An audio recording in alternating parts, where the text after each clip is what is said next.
Para po sa mga gustong magtrabaho sa Taiwan, yung mga nagtatanong po, babanggitin ko po ang requirements kung ano ang dapat nyong ihanda at kung ano po ang dapat nyong ipasa sa mga agencies. So, unahin po natin ang passport. Ang passport nyo po is kailangan doon is valid siya ng up to 5 years. Bakit? Kasi po ang Taiwan, ang kontrata nyo po doon is 3 years. So, kailangan po ang inyong passport valid siya ng hindi bababa ng 5 taon. So, pangalawa, UMID ID. Ito yung unang-unang tinatanong ng agency. Pag nag-apply ka, tatanungin, may UMID ID ka na pa? Kung wala ka namang UMID ID, kasi hindi na sila masyadong nag-i-issue ngayon, kahit kumuha ka ng SS Certificate, National ID, o kaya yung SSS Employment History. So, yung history po ng contribution nyo, kung nahuhulugan nyo po ang inyong mga SSS.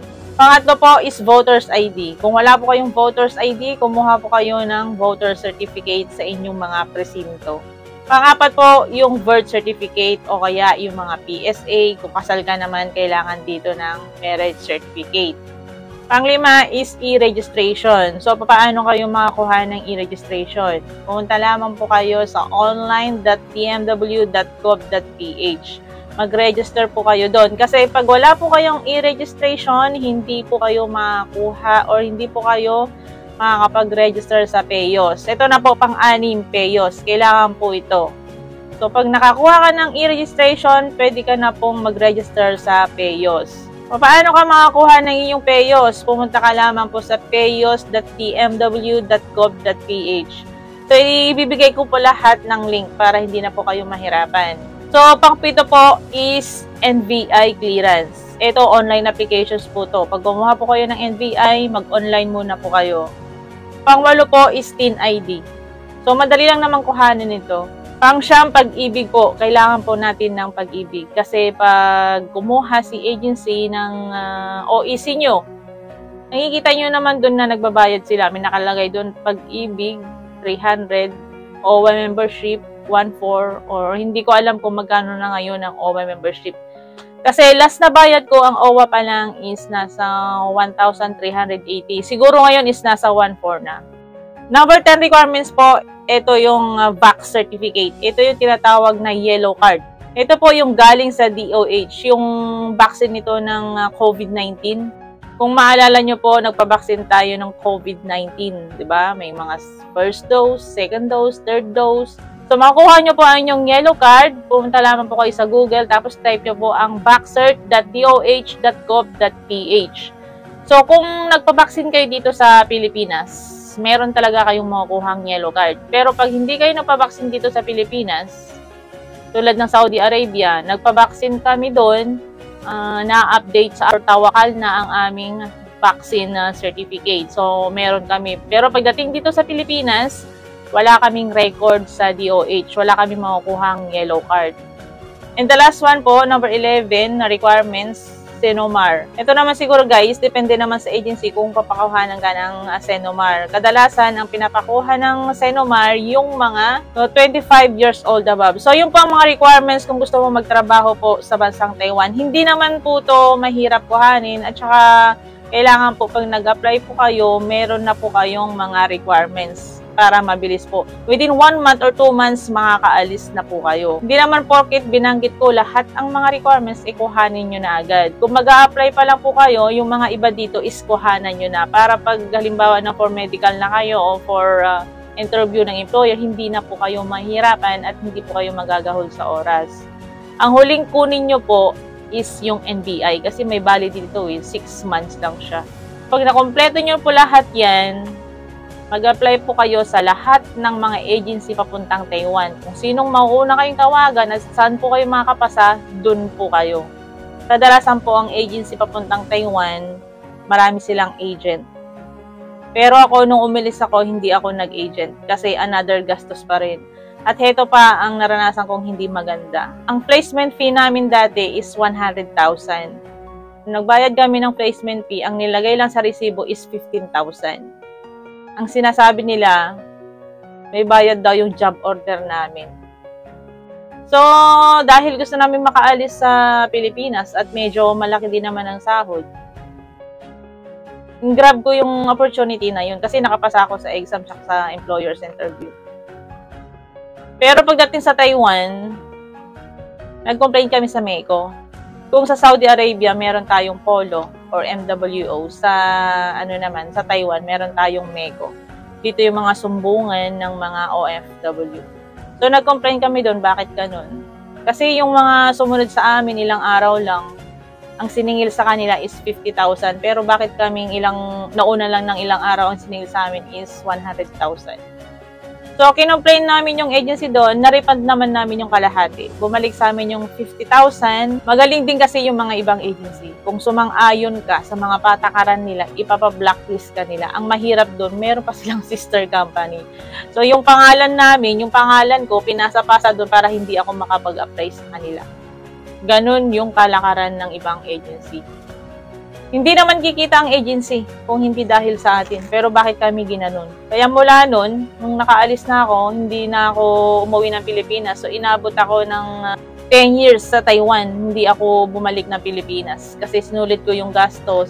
Kasi sabi ko, pag ganun ang ginawa sa akin ng agency ko, lahat ng agency na kilala nila o yung sister company nila, kung binigay yung pangalan ko, naka-blacklist ako, hindi na ako makakabalik, di ba? So dahil nagkaroon ng ibang rules na Taiwan nun, nagbakasyon ka, makakabalik ka.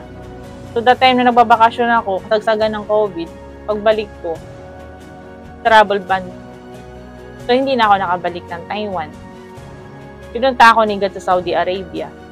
Sa totoo lang, sobrang laki ang sahod sa Taiwan pero wala akong ipon. Wala kasi akong disiplina sa pera, paghawak ng pera. No? Kasi first time mong humawak ng first time mong sumahod ng malaki. Tapos ang Taiwan pa is open country yan. Open yan sa mga party-party, open yan sa mga alak, open lahat. Tapos ano pa dyan, legal pa yung same-sex marriage. Babae sa babae pwede mapakasal, lalaki sa lalaki pwede mapakasal. So wala silang discrimination.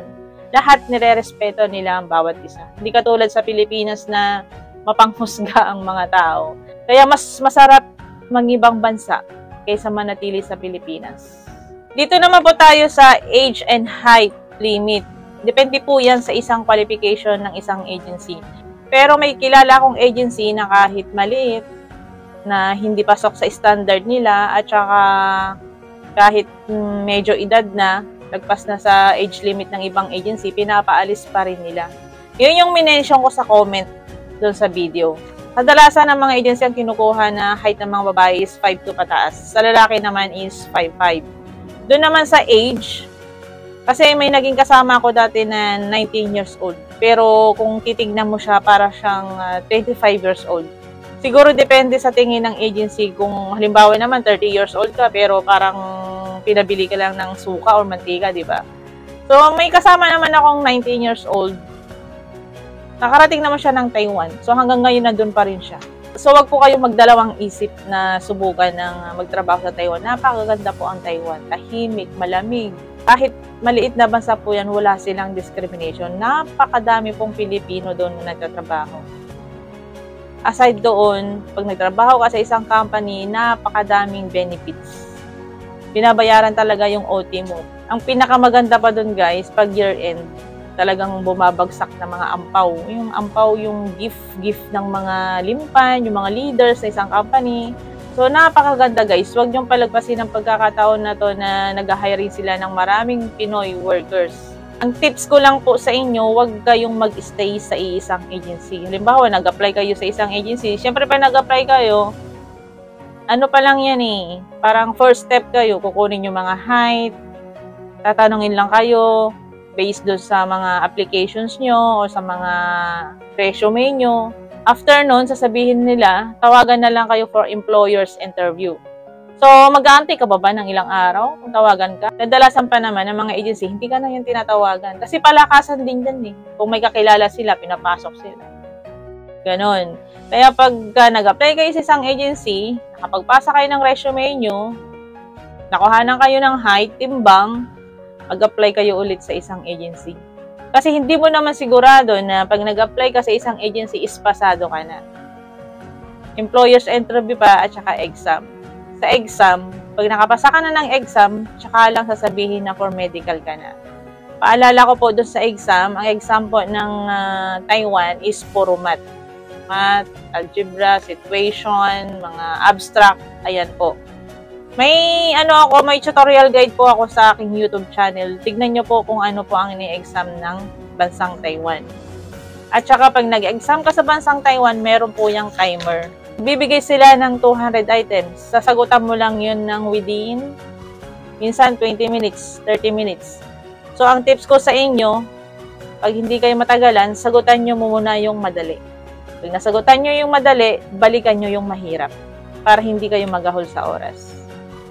So yun guys, nakakuha sana kayo ng tips para sa lahat ng mga gustong mag-apply ng trabaho sa bansang Taiwan. Yung mga requirements na nabanggit ko, hindi mo naman kailangan kuhanin to lahat bago ka mag-apply. Kahit naman may nakuha kang 5 sa mga nabanggit ko, pwede ka na mag-apply. Ang pinaka-importante lang po dito, meron kang passport, meron kang UMID ID, Voters ID, e-registration, PEOS, yun po, mga pag-ibig, TIN ID, tapos yung yellow card, yung vaccine certificate. So yun guys, sana nakakuha kayo ng tips dun sa mga sinabi ko. Pagdating nyo po doon, magiging masarap na yung buhay nyo. Sa una lang po yan, kung titignan mo, yung mga requirements na nabanggit ko is napakadami, parang ang hirap. Pero pag unti-unti mo itong kinuha, masarap to sa paramdam. At saka yung mga requirements po na nabanggit ko, hindi po ito mahirap kuhanin. Online lamang po ito. Mag-register kayo sa kanilang website tapos print out. Ang pinakamahirap lang po na kuhanin dito is yung wala.